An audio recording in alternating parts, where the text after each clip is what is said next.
നമ്മൾ പ്രകൃതിരമണീയമായ കാട്ടിലിടും. ഫോൺ കിട്ടും, ഞാൻ പോക്കും ഫോൺ പിടിച്ച് നടന്ന് നോക്കി.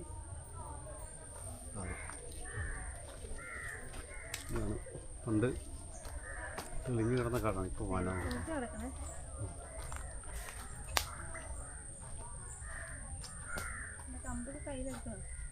വേണ്ട കൂട്ടത്തിയോ?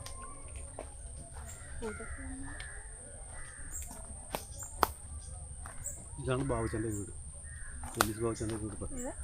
പോലീസിൻ്റെ ബാബുച്ചേട്ടനല്ലേ അവരുടെ വഴി ഇതായിരുന്നു. ഇതല്ല, ഇവിടെ ഒരു മരം പോലും ഇല്ലാത്ത സ്ഥലമല്ലേ, ഇതിനകത്ത് വീടുണ്ട്.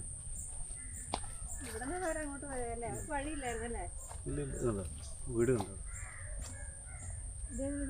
ഇത് ആണ് ബാബുച്ചൻ്റെ വീട്.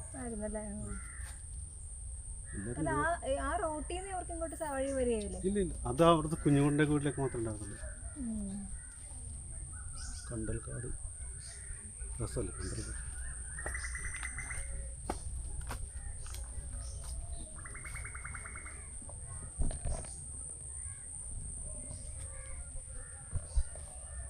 ഇതിന്റെ പൂവാണ് വെള്ളപ്പൂ. കണ്ടലിന്റെ പൂവാണ്. കണ്ടലിന് പല ടൈപ്പ് പൂവുണ്ട്.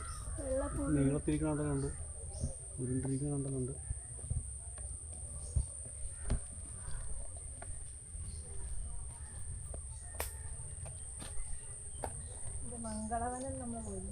അത് നിങ്ങൾക്ക് എന്താണ് അവിടെ റെയിൽവേ സ്റ്റേഷൻ ഒക്കെ ഉണ്ടായിരുന്നു.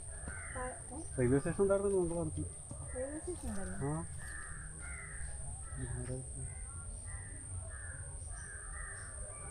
അത് ചെറിയ കൊതുകിന്റെ ബേളല്ലേ, നമ്മളന്ന് പോയിട്ട് ഫുൾ കൊതുക്.